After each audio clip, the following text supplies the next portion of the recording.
The alarm bells rang across Nexus Prime Academy, their sharp tones cutting through the usual morning chatter of students. In the vast corridors of the galaxy's most prestigious interspecies educational institution, thousands of young beings from hundreds of worlds stopped their conversations and turned their attention to the announcement screens. "Attention all students," came the voice of Dean Vexti, a distinguished Zephyrian whose 4 arms gestured gracefully as she spoke. "We have received notification of a new transfer student arriving today. Please extend your customary courtesy and assistance." In the advanced physical education wing, Professor Krillak's mandibles clicked nervously as he reviewed the transfer documents on his data pad. The Thrakari instructor had been teaching at Nexus Prime for over 2 decades, guiding students from peaceful worlds through carefully designed fitness programs that accommodated their various physiologies without risk of injury. His compound eyes scanned the file again, hoping he had misread something. Species: human. Origin: Sol 3 Terra. Classification: Deathworld inhabitant. "This must be a mistake," he muttered to himself, his chitinous exoskeleton trembling slightly. The Academy had strict policies about Deathworld species.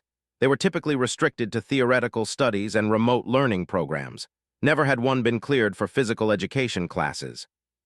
Across the gymnasium, his current class of 23 students chatted excitedly among themselves. They represented 12 different species, each from worlds classified as peaceful garden planets where evolution had favored intelligence over physical prowess. Zaranes, a graceful luminari whose crystalline skin caught and refracted light in beautiful patterns, glided over to her friend Pipton, a small Quillarite whose fluffy purple fur made him look like a living teddy bear. "Did you hear about the new student?" Zaranes asked, her voice creating melodic tones. "Texler from the administration wing told me it's someone from a Deathworld." Pipton's large round eyes widened with concern. "A Deathworld? Here? Are you certain? The Academy has protocols against that sort of thing."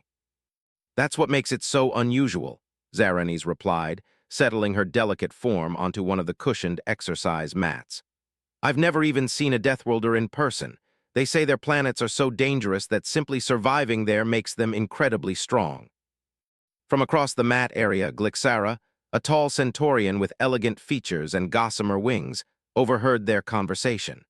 She approached with the fluid grace her species was known for, her feet barely touching the ground as she moved. "You're talking about Deathworlders," she said, her voice barely above a whisper. "My grandmother used to tell me stories about them. She said they come from planets where everything tries to kill everything else. The weather itself is a weapon on their worlds." Mordek, a stocky granite folk whose rock-like skin was common among his mountain-dwelling people, rolled his boulder-sized head. "Stories and legends," he rumbled in his deep voice. "Surely they're exaggerated. No planet could be that hostile and still produce intelligent life." "Tell that to the Galactic Safety Council," interjected Slamara, a liquid-form hydrite whose translucent blue body rippled as she spoke. "They've classified over 300 worlds as too dangerous for standard galactic interaction. The inhabitants are restricted to remote communication only." Professor Krillak called for attention, his clicking mandibles echoing through the gymnasium. "Students, please gather around. Before we begin today's flexibility and coordination exercises, I have an announcement." The students formed a loose circle around their instructor, their various forms creating a rainbow of alien physiology. Some stood on legs, others floated, and a few simply reformed their bodies to face the proper direction. "We will be joined today by a transfer student," Krillak began, trying to keep his voice steady. "This student comes from a world with different environmental conditions than most of your homeworlds. I ask that you remain calm and welcoming." Yiftel, a feathered Aryan whose hollow bones allowed him to glide short distances, raised one delicate wing. "Professor, is it true they're from a Deathworld?" The question hung in the air like a charged particle field. Several students took unconscious steps backward, while others leaned forward with curiosity overcoming their fear. "The student's homeworld is classified as having challenging environmental conditions," Krillak replied diplomatically. "However, they have passed all required medical and psychological evaluations to attend Nexus Prime. They pose no threat to any of you." The massive doors to the gymnasium hissed open with a soft pneumatic sound. Every head turned toward the entrance as a figure stepped through. The human was smaller than most students had expected. Standing roughly average height for the mixed group, they possessed no obvious natural weapons, no armored skin, no protective shells or toxic glands. Their skin was a simple brown tone, smooth except for strange fur-like growth on the top of their head. They wore standard academy exercise clothing that revealed their basic bipedal form. But something about their presence made every instinctual warning system in the room activate. The way they moved suggested coiled energy, controlled power held in check. Their eyes swept the room with an alertness that spoke of predator ancestry, taking in every detail, every potential threat, every escape route. "Hello," the human said, their voice carrying clearly across the suddenly silent gymnasium. "I'm Jordan Chen. I'm looking forward to working with everyone." The silence stretched for several heartbeats before Professor Krillak cleared his throat compartment. "Students, this is Jordan. Jordan, please join the group for introductions." As Jordan approached the circle, several students instinctively moved to maintain distance. Not from rudeness, but from deep-seated survival programming that screamed warnings about the approaching figure. Zeranis was the first to overcome her instincts, her crystalline form shifting to catch the light as she spoke. "Welcome, Jordan. I'm Zeranis from Luminar Prime. We're excited to have you join our class." One by one, the other students introduced themselves, though most kept their voices subdued and their positions ready for quick retreat. Jordan listened to each introduction with genuine interest, asking polite questions about their homeworlds and their specialties. "Thank you all for the warm welcome," Jordan said when the introductions finished. "I know my homeworld has a certain reputation in the galaxy. I want you to know that I'm here to learn and make friends just like everyone else." Professor Krillak nodded appreciatively. "Excellent.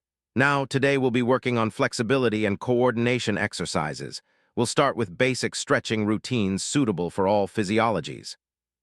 The class moved to individual exercise mats spread across the gymnasium floor. Jordan selected an empty mat near the center of the group and began following the instructor's demonstrations. The first exercise was a simple forward bend, designed to stretch the back and leg muscles safely for all species present. Most students managed variations appropriate to their body types. Zeranis bent her crystalline form with practiced grace, while Pipton's flexible spine allowed him to nearly fold in half. Jordan's execution was flawless but unremarkable until the second repetition. Without apparent effort, they placed their palms flat on the floor while keeping their legs straight, bending far beyond what the exercise required. Whispers began circulating through the class. Several students had stopped their own exercises to watch the humans' movements. The next exercise involved shoulder and arm flexibility. Professor Krillak demonstrated the safe range of motion, emphasizing the importance of not overextending joints. Jordan completed the movement as demonstrated, then continued the rotation until their arms moved in ways that made several students gasp. The human's shoulder joints seemed to have an impossible range of motion, allowing movements that would dislocate the joints of most species present. "Jordan," Professor Krillak called out, his voice tight with concern. "Please remain within the demonstrated parameters. We don't want anyone to injure themselves attempting movements beyond their capabilities." "Of course, Professor," Jordan replied, scaling back their movements to match the demonstrated range. But the damage was done. Every student in the class had witnessed capabilities that defied their understanding of safe physiological limits. The balance exercises proved even more unsettling. What should have been a challenging routine of standing on one leg while performing arm movements became trivial for Jordan. They completed each pose with rock-steady stability, never wavering, never adjusting their position. When Professor Krillak increased the difficulty by adding movements that required shifting weight while maintaining balance, Jordan adapted instantly. Their bodies seemed to unconsciously adjust for every change in position, maintaining perfect equilibrium without visible effort. Glixara, whose species was renowned for their natural grace and balance, found herself struggling with movements that the human performed effortlessly. Her gossamer wings fluttered anxiously as she watched Jordan complete a complex sequence of weight shifts without a single wobble. "How are you doing that?" she whispered to Slamara, who was having her own difficulties maintaining cohesion during the balance exercises. "I don't know," the Hydrite replied, her form rippling with nervous energy. Look at their stance. They're not even trying, but they're perfectly stable. The coordination exercises proved to be the final revelation of Jordan's capabilities. Professor Krillak set up a course involving catching and throwing soft practice spheres while navigating around obstacles. The exercise was designed to challenge hand-eye coordination while moving through space. Most students managed the course with moderate success, though several had difficulty coordinating their movements while maintaining awareness of the obstacles. Pipton's small size worked against him as he struggled to throw the spheres the required distance. Mordek's massive form made the tight turns around obstacles challenging. Jordan approached the starting line with the same casual demeanor they had maintained throughout the class. As the signal sounded, they began moving through the course. What happened next would be discussed in hushed whispers throughout Nexus Prime Academy for weeks to come. Jordan's movement through the course was fluid, almost musical in its rhythm. They caught every sphere with seeming effortlessness, their hands moving to the exact position needed without apparent conscious thought. The throws were precise, reaching their targets with consistent accuracy that bordered on mechanical precision. But it was their navigation through the obstacles that truly stunned the watching students. Jordan's body seemed to know exactly where each barrier was without looking directly at them. They ducked, weaved, and turned with an economy of movement that made the complex course appear simple. When they reached the final station, Jordan had completed the course in half the time of the next fastest student, with perfect accuracy on every throw and without a single collision with an obstacle. The gymnasium fell silent except for the soft hum of the ventilation systems. 23 alien students stared at Jordan with expressions ranging from awe to terror. Professor Krillak's mandibles clicked rapidly as he processed what he had witnessed. In 2 decades of teaching, he had never seen such a display of physical capability from any student, regardless of species. "That was very good, Jordan," he managed to say, though his voice betrayed his shock. "Class, let's review today's exercises and prepare for cool-down stretches." But none of the students were paying attention to their instructor anymore. They were all focused on Jordan, who had returned to their mat and begun gentle stretching movements as if nothing unusual had occurred. As the class began their cool-down routine, quiet conversations erupted throughout the gymnasium. "Did you see how fast they moved through that course?" Yiftel whispered to anyone who would listen. "My people have enhanced reflexes for aerial navigation, and I couldn't track all their movements." "The balance exercises," Zarani said, her crystalline form shimmering with agitation. "They never adjusted their stance once. It was like they were rooted to the ground." Mordek's rumbling voice carried his confusion. "I weigh 3 times as much as they do, but they moved through space like they had perfect knowledge of every muscle in their body." Slamara's liquid form rippled with nervous energy.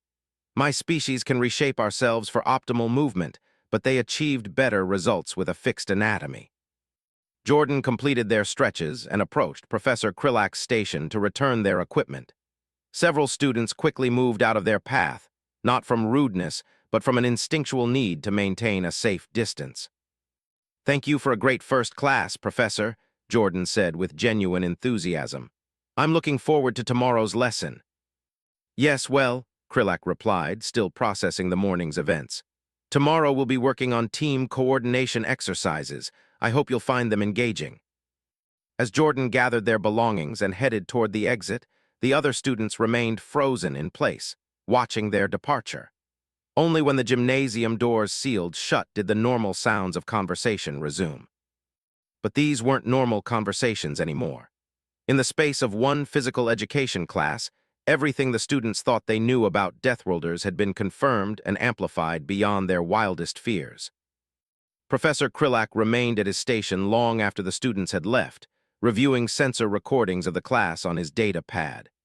The Academy's safety monitoring systems had tracked every movement, every vital sign, every measurable parameter of performance. The data only confirmed what his eyes had told him. Jordan had completed every exercise well within their apparent capabilities, never approaching their actual limits, never showing signs of strain or fatigue.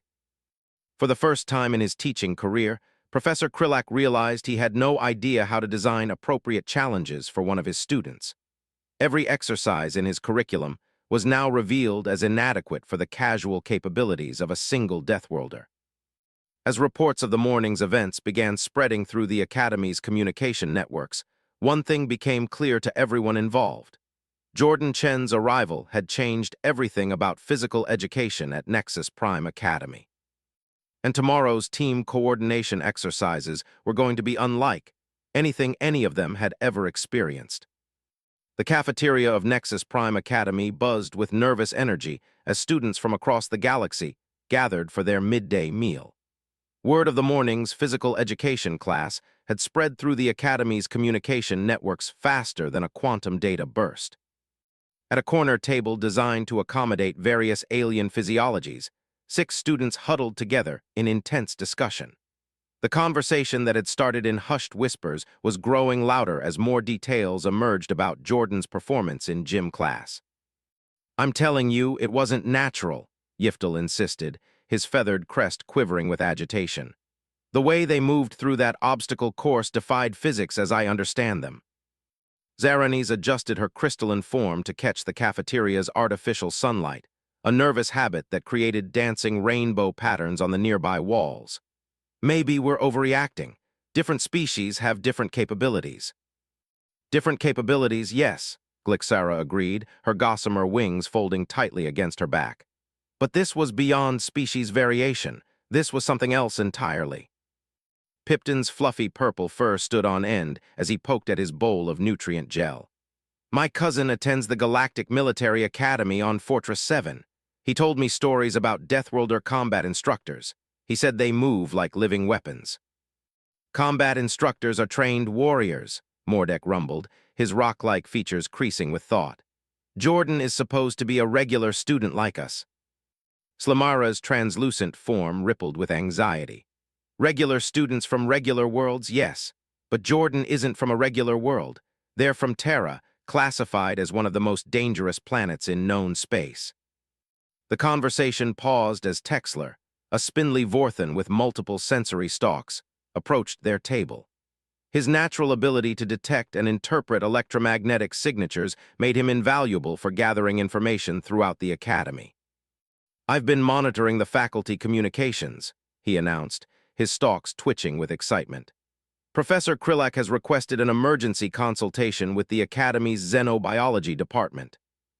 "About what?" Zaranis asked, though her tone suggested she already knew the answer. "About safe interaction protocols for Deathworld species," Texler replied. "Apparently, the standard physical education curriculum is inadequate for Jordan's capabilities." Yiftel's head feathers ruffled. "Inadequate how? Too easy or too dangerous?" "Both, according to the preliminary reports," Texler said, settling his form at the edge of the table. "Too easy to provide meaningful exercise for Jordan, too dangerous if other students try to match their performance." Across the cafeteria, Jordan sat alone at a standard table, calmly eating their meal while reviewing class schedules on a data pad. Several students had started to approach their table at various points during the meal period, but all had stopped short, deciding against attempting conversation. Jordan seemed unaware of the attention they were receiving, focused entirely on their food and academic planning. Their behavior was perfectly normal, perfectly polite, and somehow that made the situation even more unsettling for the other students. "Look at them," Glixara whispered, gesturing discreetly toward Jordan's table. "They're just sitting there like nothing happened, like they didn't just demonstrate capabilities that should be impossible for any single individual." "Maybe that's normal for them," Pipton suggested quietly. "Maybe on their world what we saw today is considered basic fitness." The table fell silent as the implications of that statement settled over the group. If Jordan's performance represented normal human capabilities, what did that say about the world that had produced them? Mordek's gravelly voice broke the silence. "I've been thinking about the stories my people tell about the ancient times before we achieved spaceflight. Legends about warriors who could move mountains and fight entire armies single-handedly." "Legends and myths," Yiftel protested, though his voice lacked conviction. "What if they weren't legends?" Mordek continued. "What if there really were individuals capable of such things? What if those individuals came from worlds so dangerous that such capabilities were necessary for survival?" Zaranis's crystalline form dimmed slightly, a sign of deep contemplation among her species. The Galactic Council classifies Deathworlds based on environmental hostility ratings. Terra scores in the highest category possible. Meaning what exactly? Slamara asked, her liquid form rippling with nervous energy. Meaning that everything on that planet is actively trying to kill everything else, Texler said, his sensory stalks drooping. Predators weather diseases, even the plant life. Survival there requires capabilities that most species would consider superhuman. The conversation was interrupted by the arrival of Kexter, a tall mechanoid whose artificial body allowed him to interface directly with the Academy's information networks. His optical sensors glowed brighter than usual, indicating he was processing large amounts of data. "I've accessed the restricted files on Terran biology," he announced in his synthetic voice. "The information is classified above standard student access levels, but I managed to obtain some basic data." The students leaned closer, their various forms of attention focused entirely on Kexter's revelation. "Humans possess several biological adaptations that are unique among known sapient species," he continued. "Their muscle density is approximately 3 times greater than the galactic average. Their reaction times are faster than most predator species. Their endurance capabilities exceed those of specialized distance-traveling species." "That can't be accurate," Glixara protested. "No single species can excel in multiple physical categories simultaneously." "The data is verified through multiple independent studies," Kexter replied. "But there's more. Human bone structure is designed to withstand impact forces that would shatter the skeletal systems of most species. Their cardiovascular system can operate efficiently under extreme stress conditions that would cause organ failure in others." Pipton's large eyes grew even wider. "Are you saying they're naturally superior to all other species?" "Not superior," Texler corrected, his stalks twitching with nervous energy. "Specialized. They've evolved for survival in conditions that would kill most of us within minutes." "But they seem so normal," Zaranis said, glancing again at Jordan's table. "They're polite, friendly, academically focused. They don't act like a living weapon."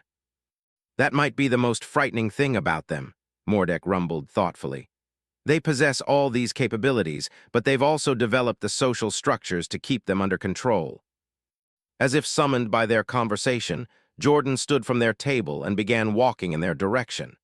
Every student at the table tensed, though Jordan's path would take them past the group toward the cafeteria's exit. "Excuse me," Jordan said, stopping near their table. "I couldn't help but notice you were discussing the gym class this morning. I hope I didn't make anyone uncomfortable with my performance." The silence stretched for several heartbeats before Zaranis found her voice. "No, not uncomfortable exactly. We were just surprised by your abilities." Jordan's expression showed genuine concern. "I tried to hold back and follow Professor Krillak's demonstrations exactly. I know humans have a reputation that makes other species nervous." "Hold back," Yiftel repeated, his voice barely above a whisper. "Of course," Jordan replied with a slight smile. "The last thing I want to do is intimidate anyone or disrupt the learning environment. Professor Krillak designed those exercises for mixed species participation, so I made sure to stay within the demonstrated parameters." Texler's sensory stalks trembled. "You were restraining yourself during those exercises." "Well, yes," Jordan said, seeming puzzled by the question. "The goal was to learn proper technique and work on flexibility and coordination. Going beyond the demonstrated movements would have been showing off, which isn't appropriate in an educational setting." The students exchanged glances that conveyed volumes of unspoken communication. If Jordan had been holding back during their seemingly impossible performance, what were their actual capabilities? "I wanted to ask," Jordan continued, "if any of you would be interested in forming a study group for tomorrow's team coordination exercises. I learn better when working with others, and I'd love to get to know my classmates better." Another silence fell over the table as each student grappled with the implications of training, alongside someone whose restrained performance had already redefined their understanding of physical capability. Pipton, whose naturally generous nature overcame his apprehensions, spoke first. "I think that sounds like a good idea. We could meet in study hall after afternoon classes." "That's perfect," Jordan said with obvious pleasure. "I'll see you all then, And again, please let me know if I ever do anything that makes you uncomfortable. I'm still learning about appropriate behavior for mixed species environments. As Jordan departed, the students remained motionless until the cafeteria doors sealed behind them. Did they just volunteer to teach us how to match their physical performance? Glixara asked, her wings fluttering with nervous energy. I think they offered to form a study group, Zaranis corrected. There's a difference. Is there? Mordek rumbled. If their held-back performance was what we witnessed this morning, what will their study group sessions reveal about their true capabilities? Kexter's optical sensors dimmed as he processed the implications. Perhaps more importantly, what will working closely with a human teach us about our own limitations? That afternoon, word of Jordan's invitation spread through the Academy's student networks. By the time study hall began, 12 additional students had requested permission to join the Coordination Exercise Study Group. The Academy's multi-purpose training room had been reserved for their use, its adaptive architecture allowing for various species' needs and movement patterns. As students began arriving, the nervous energy was palpable. Jordan arrived precisely on time, carrying a data pad loaded with research materials about the next day's planned exercises. They greeted each student personally, asking about their day and showing genuine interest in their responses. "Thank you all for coming," Jordan said as the group settled into formation. "I've been reviewing tomorrow's coordination exercise plans, and I think they're going to be really challenging."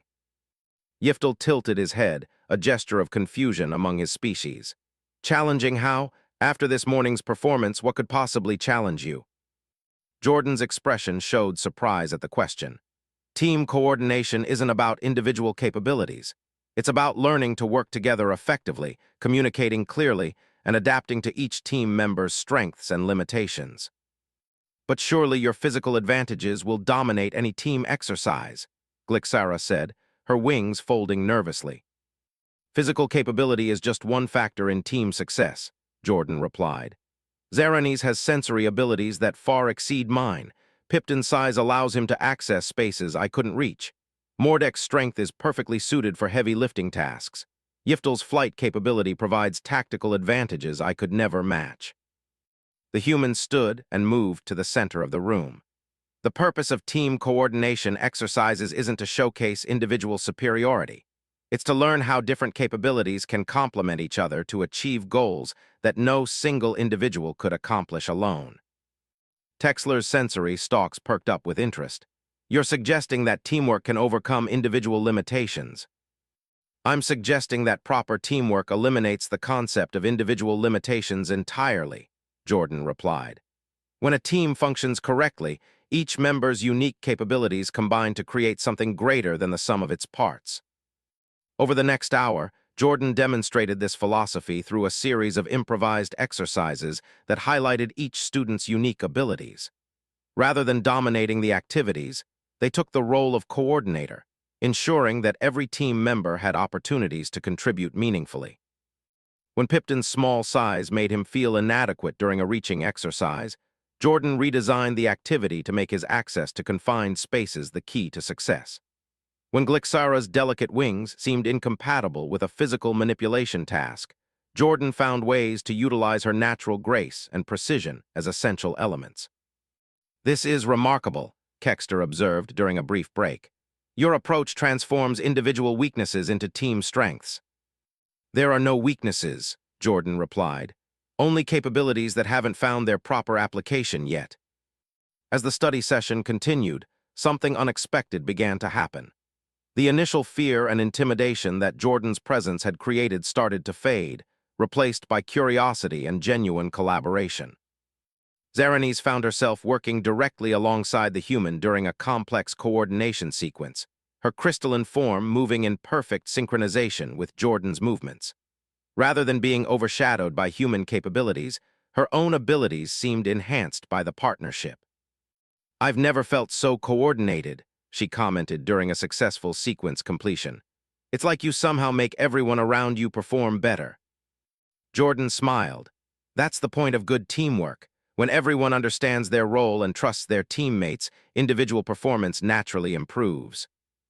Mordek, whose massive form usually made him feel clumsy in mixed-species groups, discovered that Jordan's coordination allowed him to move with unprecedented precision. "How do you know exactly when and where I'm going to move?" he asked after a flawless lifting sequence. "I watch how you prepare for each action," Jordan explained. "Your body language telegraphs your intentions clearly if you know what to look for. Most humans learn to read these signals as children." "Most humans?" Pipton asked, his curiosity overcoming his lingering nervousness. "Survival on Terra requires constant awareness of your environment and the intentions of everything around you," Jordan said matter-of-factly.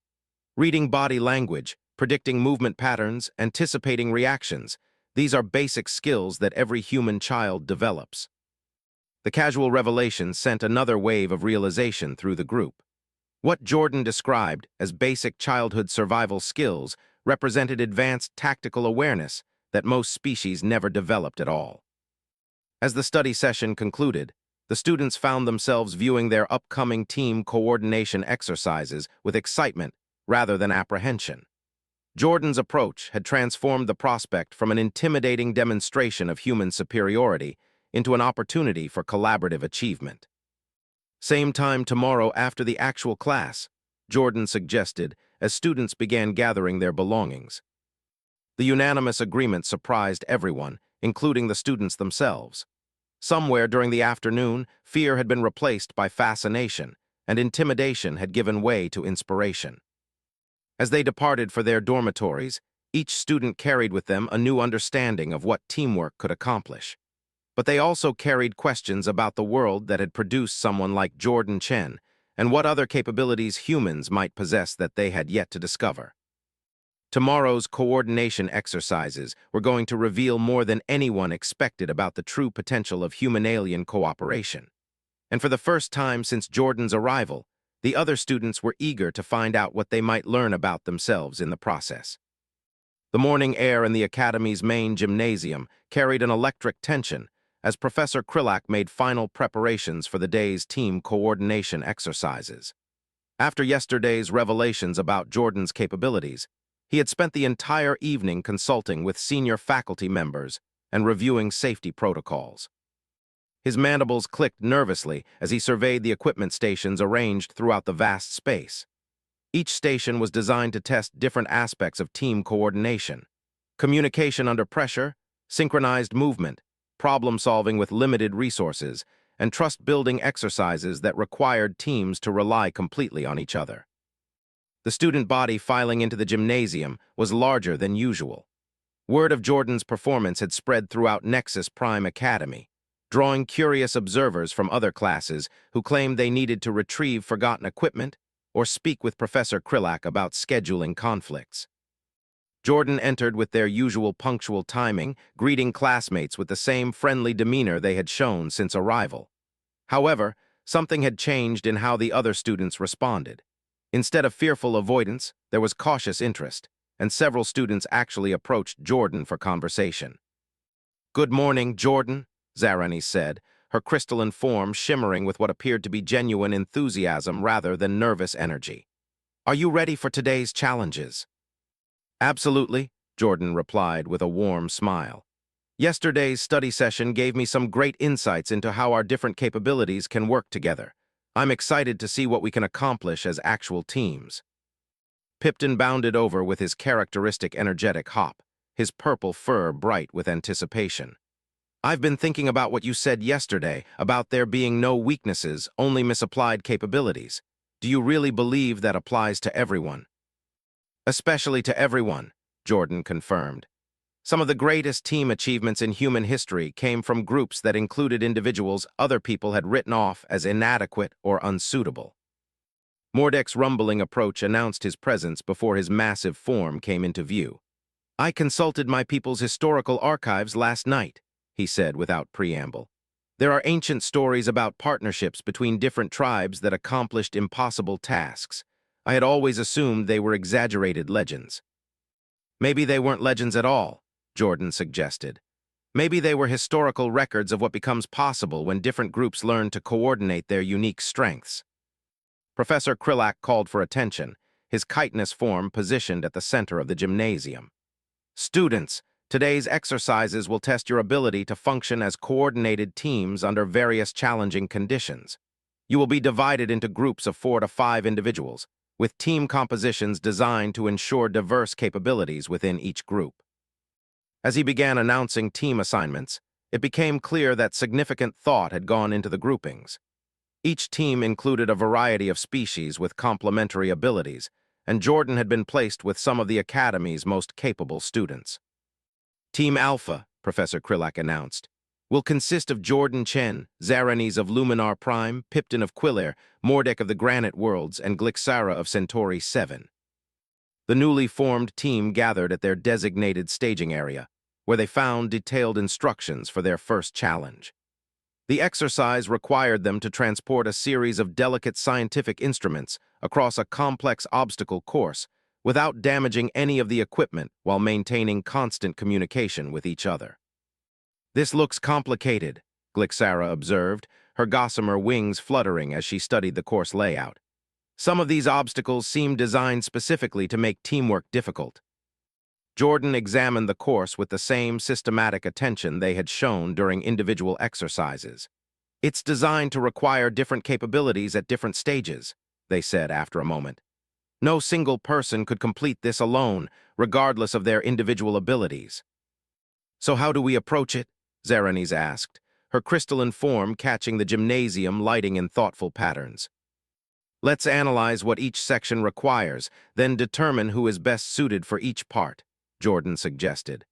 "But more importantly, let's figure out how to support each other when someone is taking the lead." The team spent several minutes studying the course and discussing strategy.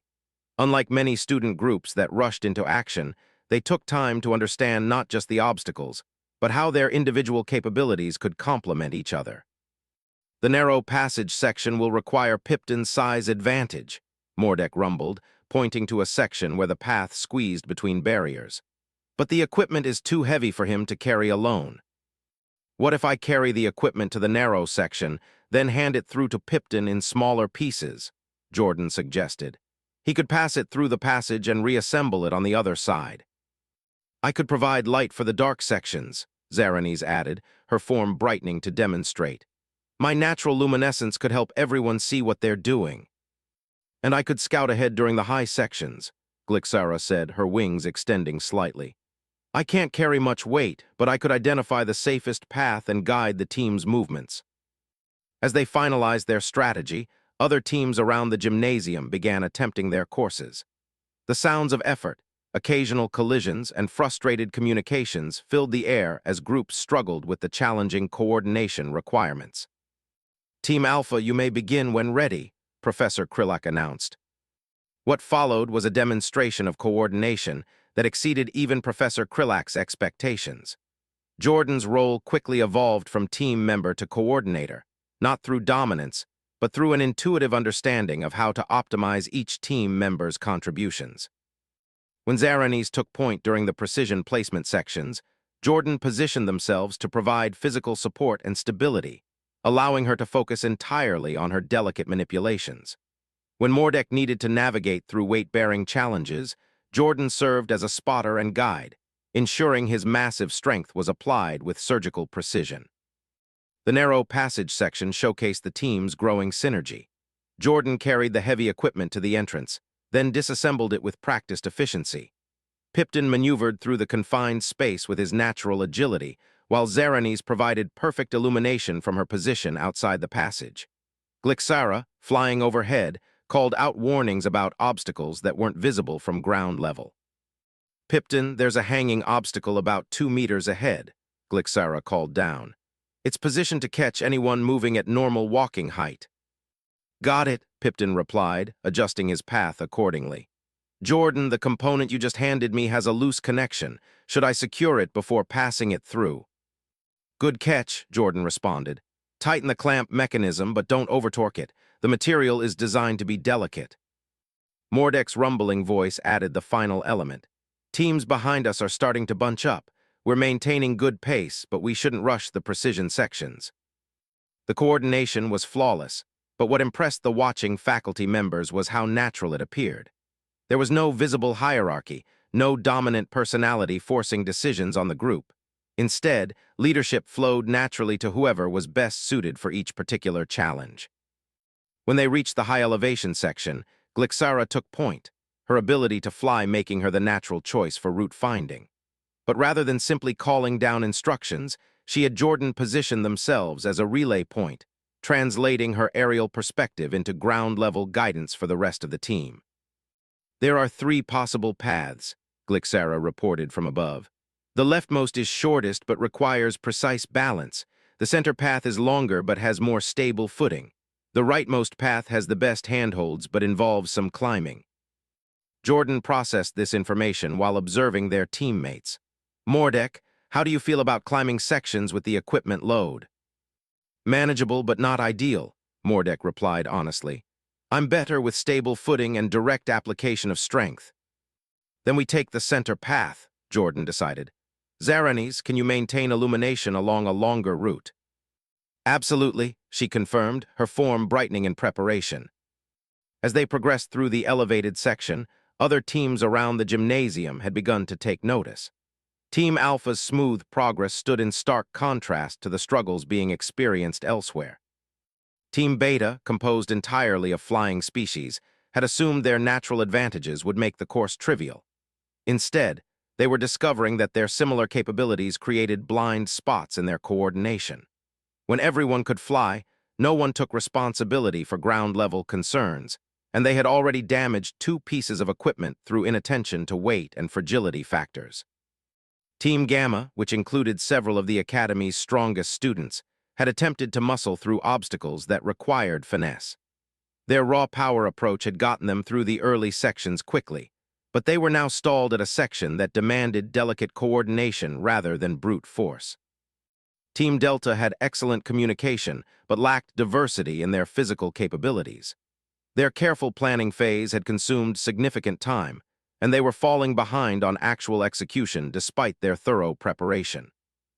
Professor Krillak found himself dividing his attention between monitoring all teams and watching Team Alpha's remarkable coordination. His mandibles clicked in unconscious rhythm as he observed Jordan's seamless integration with their alien teammates. Fascinating, he murmured to himself, making notes on his data pad. The human's leadership style appears to enhance rather than overshadow their teammates' capabilities. As Team Alpha approached the final section of their course, they encountered the exercise's ultimate challenge, a puzzle that required all 5 team members to manipulate different controls simultaneously while maintaining physical contact with each other. The slightest break in coordination would reset the entire sequence. This is definitely a trust exercise, Pipton observed, studying the complex control layout. We'll have to move in perfect synchronization without being able to see what everyone else is doing. Jordan examined the challenge from multiple angles. The key is establishing a rhythm and communication system that everyone can follow reliably. Let's practice the movements without activating the controls first. They spent several minutes working out positioning and communication protocols. Jordan's role became that of conductor, establishing timing and providing verbal cues that each team member could follow regardless of their position.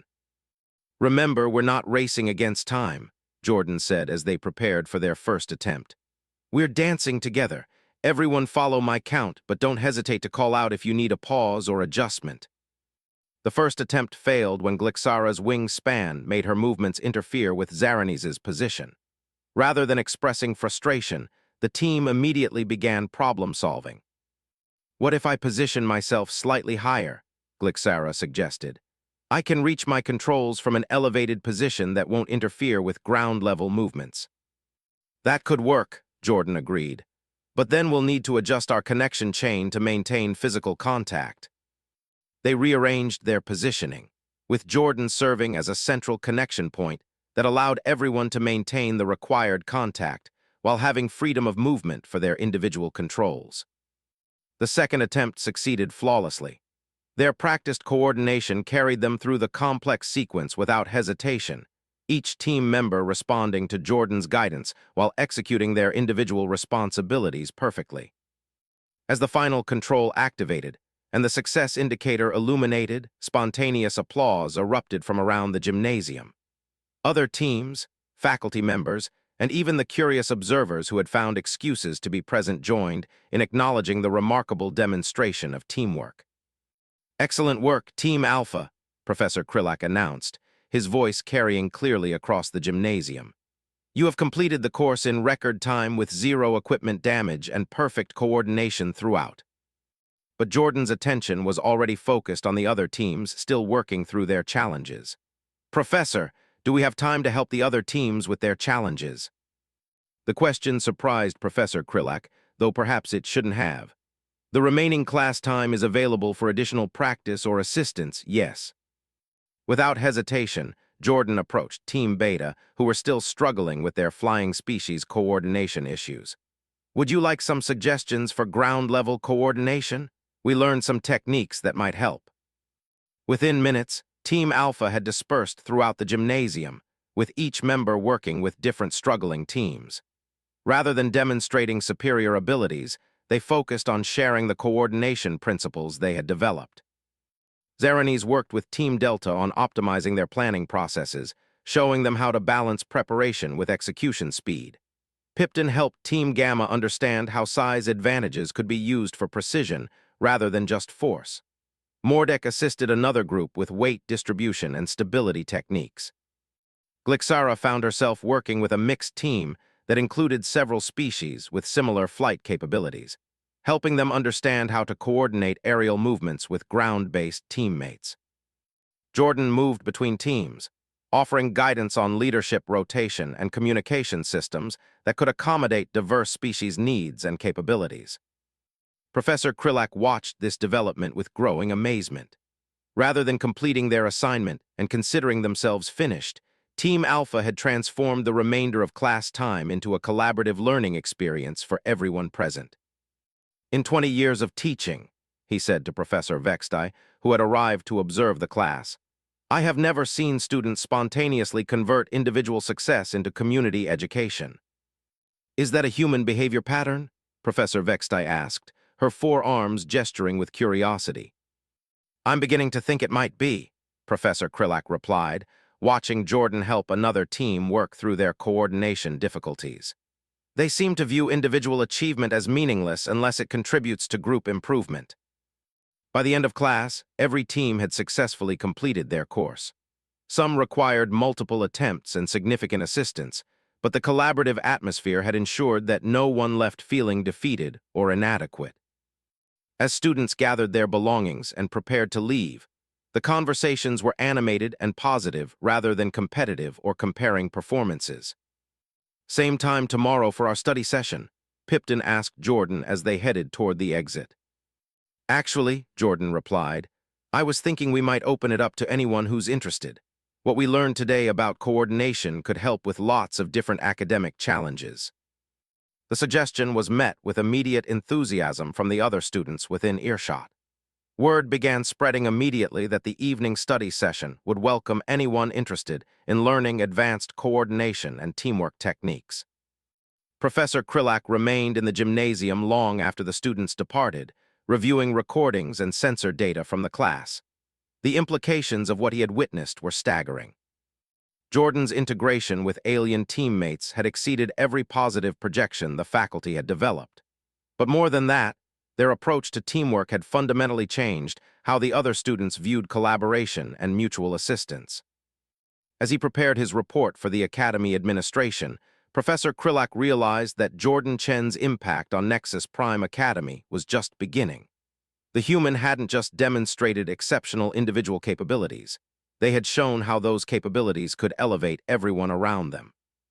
Tomorrow's classes were going to be very different from anything the Academy had experienced before. And Professor Krillak found himself eager to discover what other surprises human educational philosophy might bring to their interstellar learning community.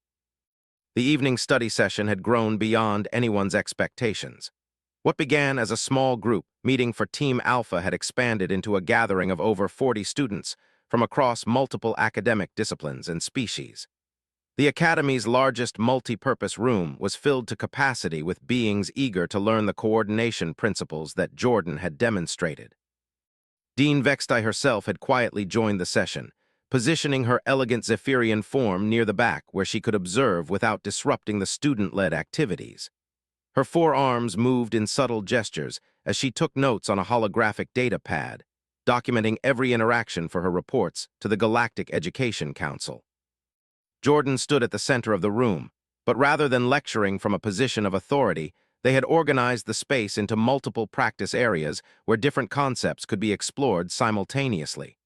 Students rotated between stations, learning different aspects of advanced coordination and teamwork. The most important thing to understand, Jordan explained to the newest arrivals, is that effective coordination isn't about making everyone do the same thing. It's about helping everyone do their individual best while contributing to shared goals.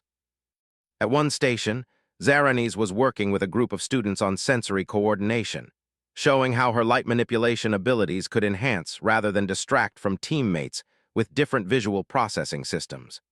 Her crystalline form demonstrated subtle lighting adjustments that made each species feel more comfortable and capable. The key is understanding that what helps one team member might hinder another, she explained, while adjusting her luminescence for a group that included both light-sensitive and light-dependent species. But there's almost always a spectrum of options that works for everyone. Across the room, Pipton had attracted a cluster of smaller students who had always felt disadvantaged in mixed-species activities. His natural enthusiasm was infectious as he demonstrated techniques for leveraging size and agility advantages. Being small isn't a limitation, he declared, darting between obstacles that would challenge larger species. It's a specialization.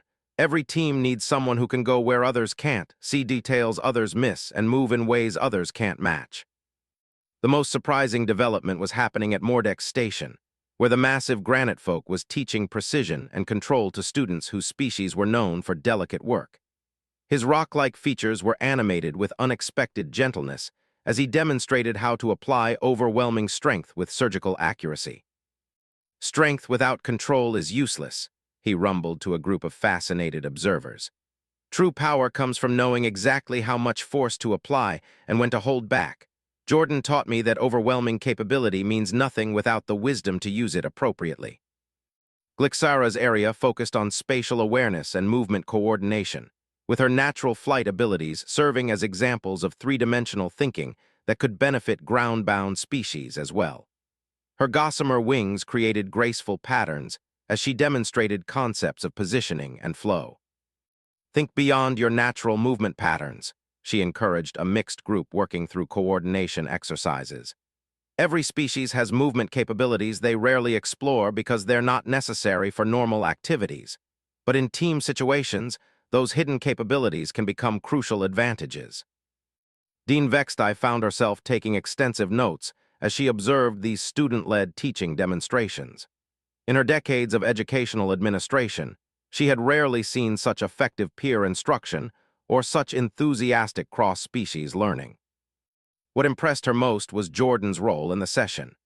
Rather than dominating the teaching or claiming credit for the techniques being shared, the human moved constantly between stations, asking questions, offering suggestions, and most remarkably, learning visibly from each interaction. "Texler," Jordan said, approaching the Vorthan's electromagnetic sensing demonstration, "I've been thinking about your sensory stalk coordination. Could you teach me how to use multiple simultaneous information streams the way your species does naturally?" The question delighted Texler, whose species rarely received recognition for their complex sensory processing abilities. "Most species find our input integration overwhelming," he replied, his stalks twitching with pleased excitement. "You really want to understand how it works?" "Absolutely," Jordan confirmed.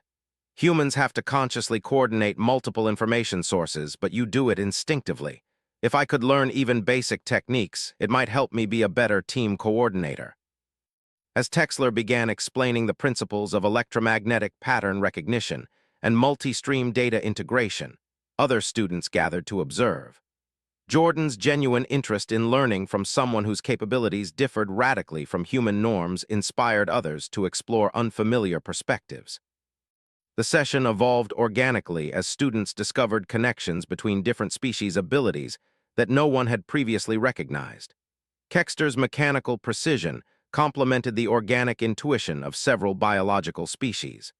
Slimara's liquid form adaptability provided insights that enhanced the problem-solving approaches of fixed anatomy students.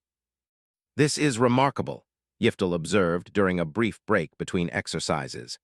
"I've learned more about interspecies coordination in 3 hours than I absorbed in an entire semester of formal teamwork classes." "Why do you think that is?" Jordan asked with genuine curiosity. "Because we're learning from each other instead of being taught at," Glixara replied. "Every explanation comes from someone who actually lives with these capabilities rather than someone who studied them academically." Professor Krillak arrived during the session's midpoint, ostensibly to check on facility usage, but clearly curious about the gathering's progress. He positioned himself near Dean Vextai and began observing the activities with increasing amazement. "Is that Torvin actually participating in physical coordination exercises?" he asked quietly, nodding a typically reclusive crystalline-form student actively engaged in movement practice. "She's been here for over an hour," Dean Vextai replied. Jordan somehow convinced her that her natural fragility could be an advantage in activities requiring delicate touch and precision timing. As if to demonstrate the point, Torvin was working with a mixed group on an exercise that required manipulating sensitive equipment while maintaining team coordination. Her crystalline structure, which usually made her avoid physical activities entirely, proved perfect for tasks requiring absolute stability and micro-precise movements. "I've never felt useful in team exercises before," Torvin explained to her practice partners. "But this approach makes my limitations feel like specialized capabilities." Professor Krillak's mandibles clicked in amazement. How did Jordan identify coordination applications for capabilities that our professional curricula classify as incompatible with team activities? "I believe," Dean Vextai replied thoughtfully, "that Jordan approaches differences as opportunities rather than obstacles. Their perspective seems fundamentally different from our traditional educational assumptions."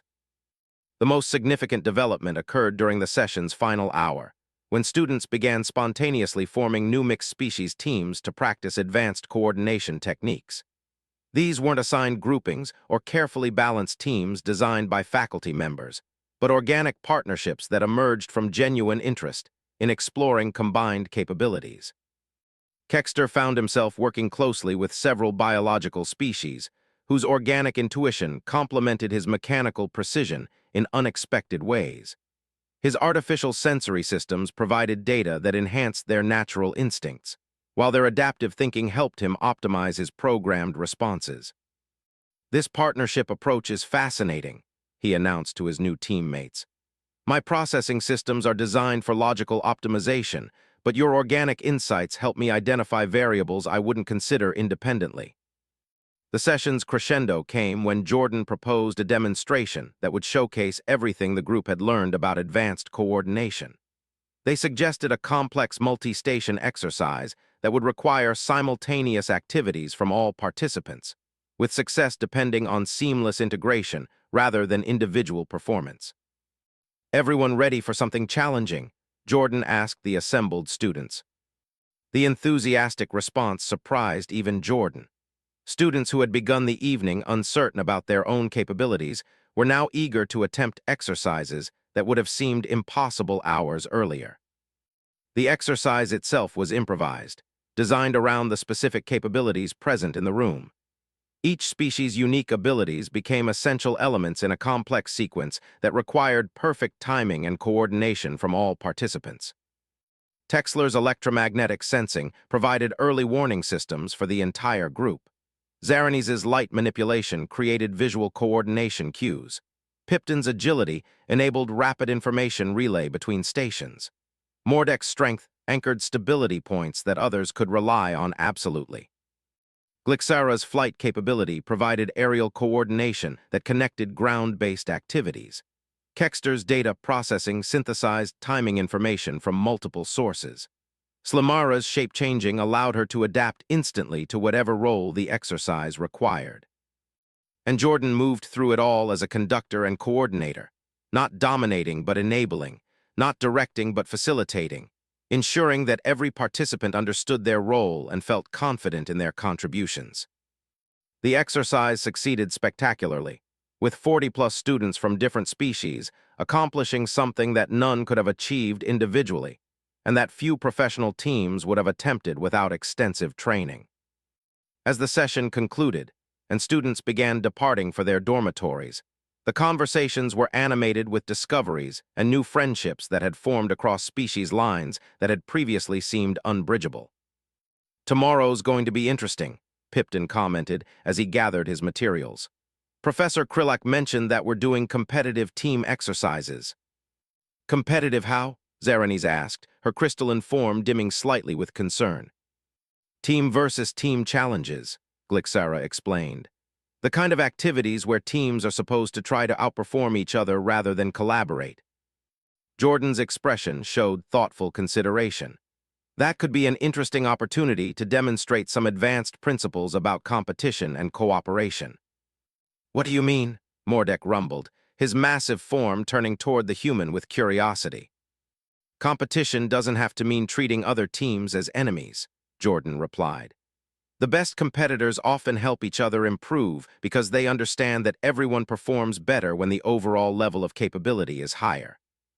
As students filed out of the room, many made arrangements to continue practicing coordination techniques in smaller groups. The evening session had created a network of connections that crossed species lines and academic disciplines in ways the Academy had never seen before. Dean Vextai remained behind with Professor Krillak, both educators processing what they had witnessed. "I need to revise my preliminary reports," Dean Vextai said, her four arms moving in gestures of amazement. "Jordan's impact on our student body exceeds every projection the Galactic Education Council provided." "What will you tell them?" Professor Krillak asked. "That we may need to fundamentally reconsider our approaches to interspecies education," she replied. "If one human student can create this level of positive change in our learning community, we need to understand what other assumptions we might be wrong about." As they secured the room and prepared to leave, both educators were already planning how to incorporate the evening's lessons into official academy curriculum. But they also shared an unspoken concern about what tomorrow's competitive exercises might reveal about human capabilities and philosophy. Jordan had already demonstrated that their individual performance could exceed anything their curricula were designed to measure. Now they were about to discover what happened when a human approached competition between teams with the same innovative perspective they brought to cooperation within teams. The implications for Nexus Prime Academy's understanding of interstellar education were staggering, and tomorrow's classes would determine whether those implications represented opportunities or challenges that the Academy was prepared to handle. The atmosphere in the gymnasium was electric with anticipation as Professor Krillak prepared for the most ambitious physical education class in Nexus Prime Academy's history. Word of the previous day's coordination demonstrations had spread throughout the Academy, drawing not only the usual student observers, but also faculty members from multiple departments, and even a representative from the Galactic Education Council. The competitive team exercises had been redesigned overnight to accommodate the enhanced coordination capabilities that students had demonstrated during the previous evening's session. What had originally been planned as simple team versus team challenges had evolved into complex multi-team scenarios that would test advanced cooperation under competitive pressure. Jordan arrived with their usual punctual timing, but the other students' behavior had transformed completely since their first day. Instead of fearful avoidance, Jordan was surrounded by classmates eager to discuss strategy, share observations, and continue learning from their unique perspectives. "Jordan," Zaranis called out as she approached, her crystalline form bright with excitement. "Have you seen the new exercise configurations? Professor Krillak has designed something incredible." The human examined the gymnasium setup with obvious interest. Multiple interconnected challenge stations filled the space, each requiring different combinations of capabilities and coordination approaches. But unlike traditional competitive exercises, these stations were designed so that team success at one location could create advantages or opportunities for other teams at different locations. "This looks like a cooperation competition," Jordan observed with a smile. "Teams compete to achieve objectives, but the overall system rewards collaborative approaches between competing teams." Pipton bounced over with characteristic enthusiasm. That's exactly what Professor Krillak explained during setup. Teams can choose to compete in isolation, or they can find ways to help each other while still pursuing individual victory conditions. Mordek's rumbling approach announced his presence. A test of competitive philosophy as much as coordination capability, he said thoughtfully. It will be interesting to see how different teams interpret the challenge. As Professor Krillak called for attention, the gymnasium fell silent despite the presence of nearly twice the normal student population. Even the observing faculty members focused entirely on the instructor's explanation of the day's activities. "Students," Professor Krillak began, his mandibles clicking with nervous energy, "today's exercises represent a new approach to competitive teamwork. Each team will pursue individual objectives, but the exercise design allows for collaborative strategies that can benefit multiple teams simultaneously." He gestured to the complex station setup with obvious pride. "Success will be measured not only by individual team performance, but by overall system efficiency and the total achievements accomplished by all participating teams." The team assignments maintained the successful groupings from previous classes, with Jordan once again paired with Zaranes, Pipton, Mordek, and Glixara. However, additional teams had been formed from the students who had participated in the previous evening's coordination session. Team Beta included Texler, Yiftel, Slamara, Kexter, and Torvin. Team Gamma consisted of students from various species who had requested the opportunity to apply their newly learned coordination techniques in competitive scenarios.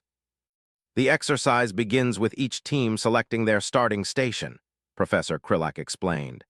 "Stations are designed with different difficulty levels and resource requirements. Teams may attempt any station, but success becomes increasingly difficult without appropriate capabilities and coordination." As teams gathered to review their options, Jordan's approach immediately distinguished Team Alpha from the others. Rather than focusing solely on their own potential strategies, Jordan began analyzing the entire system to understand how different teams' successes could create opportunities for collaboration. "Look at Station 7, Jordan said, pointing to a complex assembly challenge. "It requires precise manipulation capabilities that Torvin's crystalline structure would be perfect for, but it also needs heavy lifting that Team Beta doesn't have." "So we should attempt that station ourselves?" Glixara asked. "Or we could coordinate with Team Beta," Jordan replied. "If we handle the lifting requirements while they manage the precision work, both teams could achieve better results than either could manage independently." The suggestion sparked immediate discussion among Team Alpha members. The competitive exercise was designed to reward individual team success, but Jordan was proposing collaborative approaches that could enhance everyone's performance. "Is that allowed?" Pipton asked, looking toward Professor Krillak.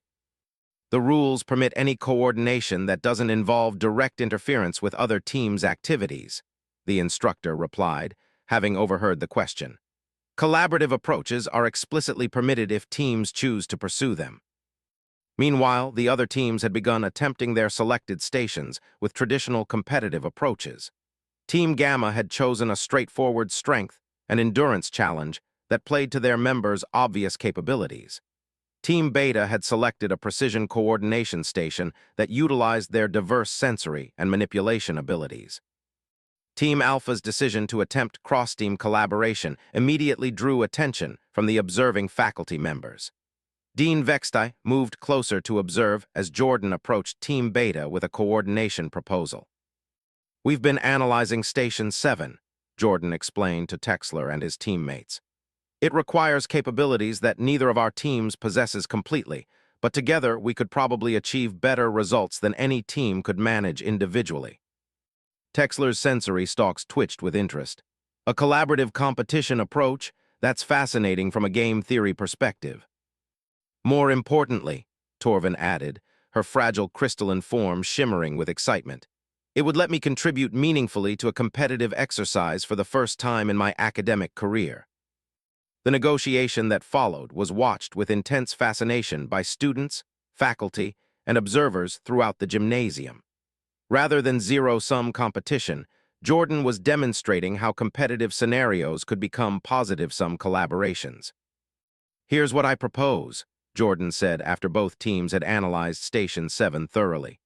We combine our capabilities for this challenge, but we maintain separate scoring for our individual team achievements. Both teams get credit for success, rather than having to split rewards. Is that possible under the scoring system? Kexter asked, his optical sensors focusing on Professor Krillak.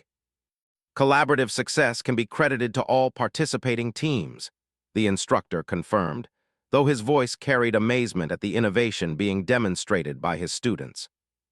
As teams Alpha and Beta began their collaborative attempt at Station 7, other teams throughout the gymnasium slowed their individual efforts to observe the unprecedented coordination being demonstrated. The challenge itself was formidable, requiring simultaneous manipulation of multiple complex mechanisms while maintaining precise timing and communication between operators. Traditional team approaches would require compromise between different species' capabilities, often resulting in suboptimal performance from all participants.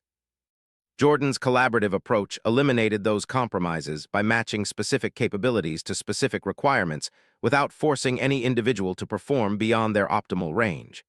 Torvin's crystalline precision handled the delicate adjustments that would have challenged other species' manual dexterity. Mordek's immense, strength-managed components that would have been impossible for smaller team members. Texler's electromagnetic sensing provided coordination data that enhanced everyone else's performance, while Glixara's aerial perspective offered strategic oversight that ground-based team members couldn't achieve independently. The coordination was flawless, but more importantly, it demonstrated principles of collaboration that transcended traditional competitive boundaries. Rather than trying to defeat other teams, Jordan had shown how to elevate overall performance levels that made individual success more achievable for everyone involved. Remarkable, Professor Krillak murmured to Dean Vextai as they watched the collaborative exercise unfold. They're not just cooperating despite the competitive framework. They're using cooperation to enhance competitive outcomes for all participants. The success at Station 7 triggered a cascade of collaborative experiments throughout the gymnasium. Other teams began approaching each other with coordination proposals, exploring ways to combine their capabilities for mutual benefit rather than treating competition as a zero-sum conflict.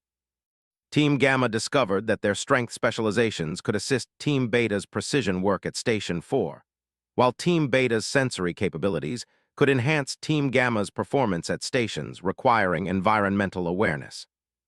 Within an hour, the entire gymnasium had transformed into an interconnected collaboration network, where individual teams pursued competitive objectives, while simultaneously enhancing other teams' capabilities to achieve shared improvements in overall performance. This is unprecedented, the Galactic Education Council representative told Dean Vextai quietly. In decades of observing interspecies educational programs, I've never seen competitive exercises evolve into collaborative enhancement systems. Jordan seems to view competition and cooperation as complementary rather than opposing concepts, Dean Vextai replied. Their approach suggests that the best competitive outcomes emerge from collaborative foundations. As the exercises continued, Jordan's influence on the overall dynamic became increasingly apparent. Their natural coordination abilities were impressive, but their philosophical approach to competition was revolutionary.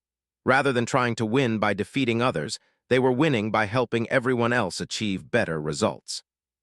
The session's climax came when Professor Krillak announced the final challenge, a complex multi-station sequence that would require all teams to coordinate their efforts simultaneously while maintaining their individual competitive objectives. This exercise was designed as the ultimate test of competitive coordination, he explained. Success requires not just individual team excellence, but system-wide optimization that benefits all participants. Jordan gathered representatives from all teams for a strategic planning session that would have been impossible under traditional competitive frameworks. Instead of secretive strategy development focused on defeating opponents, they facilitated open coordination planning that enhanced everyone's chances of success. The key insight, Jordan explained to the mixed team group, is that this system rewards total achievement rather than relative performance. Everyone wins when overall capabilities are maximized, rather than when individual teams outperform others. The planning session itself became a demonstration of advanced coordination principles. Each team's unique capabilities were analyzed not for competitive advantage over others, but for collaborative opportunities that could enhance system-wide performance. When the final exercise began, the result was a symphony of coordinated effort that exceeded even Professor Krillak's most optimistic projections. Teams moved through the complex sequence with seamless coordination, each contributing their unique capabilities while benefiting from collaborative enhancements provided by others. Individual team objectives were achieved more efficiently than any single team could have managed independently. But more importantly, the total system performance exceeded the sum of individual team capabilities by orders of magnitude. As success indicators illuminated throughout the gymnasium, spontaneous applause erupted from observers who had witnessed something unprecedented in interstellar educational history. In 27 years of competitive team exercises, Professor Krillak announced to the assembled students, I have never seen system-wide optimization achieved through collaborative competition. You have demonstrated principles that exceed our current understanding of interspecies coordination. Jordan's response was characteristic of their approach throughout their time at Nexus Prime Academy. Rather than accepting individual credit, they immediately focused on the collaborative achievements of all participants. Everyone contributed essential capabilities, Jordan said to the gathered teams. What we accomplished today was only possible because each team brought unique strengths and remained willing to share those strengths for collective benefit. As the class concluded, and students began departing for their next academic obligations, the conversations were animated with discussions of collaboration principles, coordination innovations, and possibilities for applying these approaches in other academic and professional contexts. Dean Vextai remained in the gymnasium with Professor Krillak and the Galactic Education Council representative, all three educators struggling to process the implications of what they had witnessed. I need to completely revise our assessment of human educational impact, the council representative said, her voice carrying a mixture of amazement and concern. Jordan's influence on interspecies learning exceeds every parameter we've established for Deathworld species integration. But not in the ways we expected, Professor Krillak added. We prepared for potential disruption from human physical capabilities. We never considered the possibility that human social and philosophical approaches could revolutionize our entire educational framework. Dean Vextai nodded thoughtfully.